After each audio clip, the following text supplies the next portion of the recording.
Patriot Smoothie. It is day 10 for the trial of Tamara Lich and Chris Barber. I'm still quite happy that yesterday we got through an entire witness, start to finish. Feels like Christmas morning here at the courthouse in Ottawa. Also yesterday, the great news, Pastor Art sentenced. He got his sentencing, got 61 days. I know I've heard people say 60 days.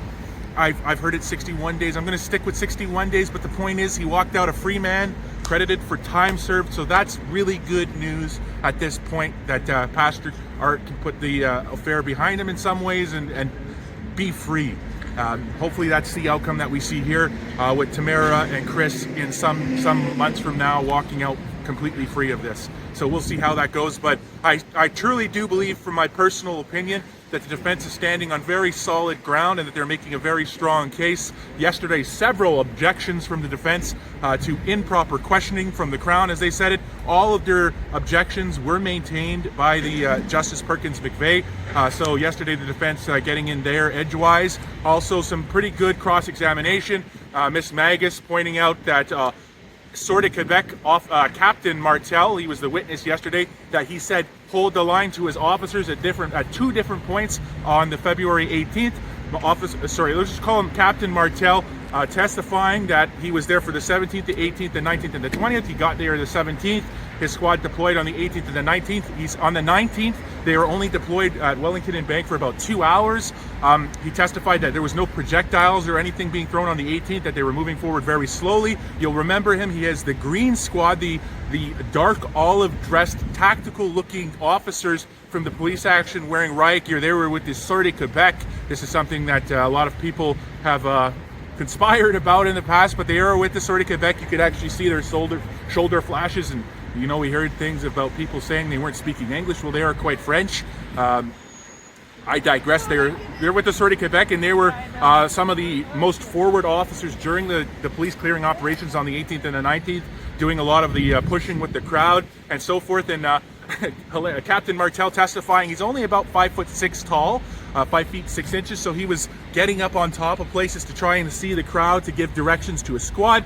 The defense wanted access to the two radios, this was a gesture done in court, the two radios that Captain Martel had on either side, one to communicate within his squad and the other to communicate with the other squad chiefs from the Sortie Quebec. They had the green squad, which was his, 45 to 50 units. They had the purple squad, they had the gray squad, and I believe the yellow squad, all from the Sortie Quebec. So a couple hundred Sortie Quebec officers, along with many police forces from across Canada, Calgary, Vancouver Police Service, Peel Region, Durham, everybody, you know, the OPP, the RCMP, you saw them all there. If they existed in Canada, it was the largest public order operation in Canadian history.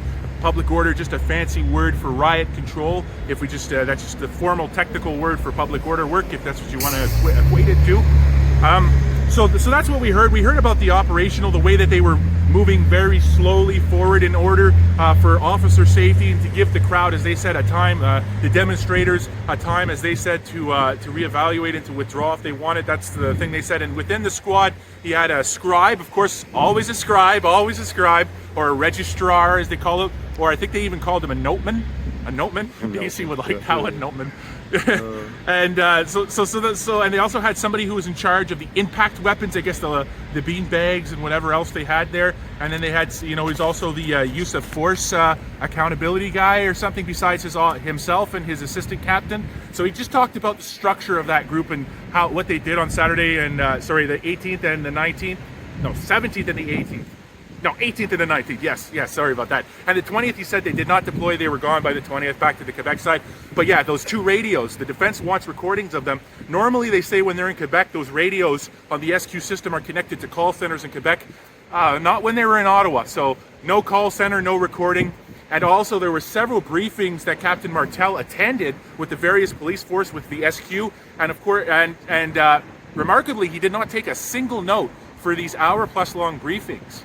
Another point of levity in the court came when he was testifying about the 19th and with Mr. Greenspun for Tamara Lich, defense counsel Lawrence Greenspun, asking him about the day on the 19th. And he said that it was less pressure, more pressure. These are words that he was using to describe the crowd not moving, standing around. We watched videos, people were singing "Oh Canada," people were saying, yes, some were saying "Hold the line."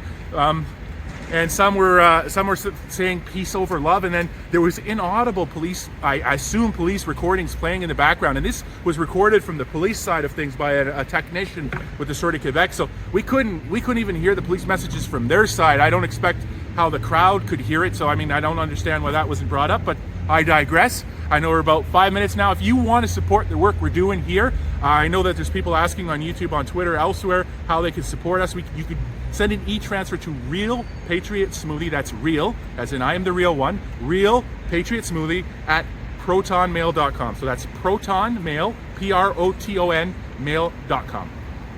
You can support us that way. We'll have the updates throughout the day as the trial goes on. Tomorrow, big events across Canada. I assume Chris Stacey will be covering that. I will be here again with Chris and Tamara in the courtroom as we proceed through these proceedings, these hearings. And interesting note, yes, talking about lunch on the 19th, Captain Martel saying that they had lunch at the Chateau Laurier, and hilariously, Lawrence Greenspan saying lunch at the Chateau Laurier, and you know, the way he said it kind of got some laughs in the courtroom. And then Captain Martel said it was a box lunch, so that's good to know. They had a box lunch over there, box lunch. And yeah, that's it. He's saying that the people just weren't moving. Well, think of that what you will. The people weren't moving, so they would yell, "Move, move, move," as we heard in the video. That's all we really heard besides the distant background. You know, the officers shouting "move" and moving into the crowd as they're shouting it to try to get them to go back, and he would then, and his green squad would then take up space, which was their objective, to clear the space. So that's how we heard about it. We heard a lot about that. We identified Captain Martel in some of the videos based on his height and something he had on his sidearm, a little red thing, and doesn't know what that was on his duty belt, but something that was used to identify him, as well as his badge number on his helmet, 10-10005. And Smagus for Chris Barber also pointing out that he didn't lend his helmet to anyone. He didn't do this or that with his helmet. So the officer wearing the helmet, that was pretty much him.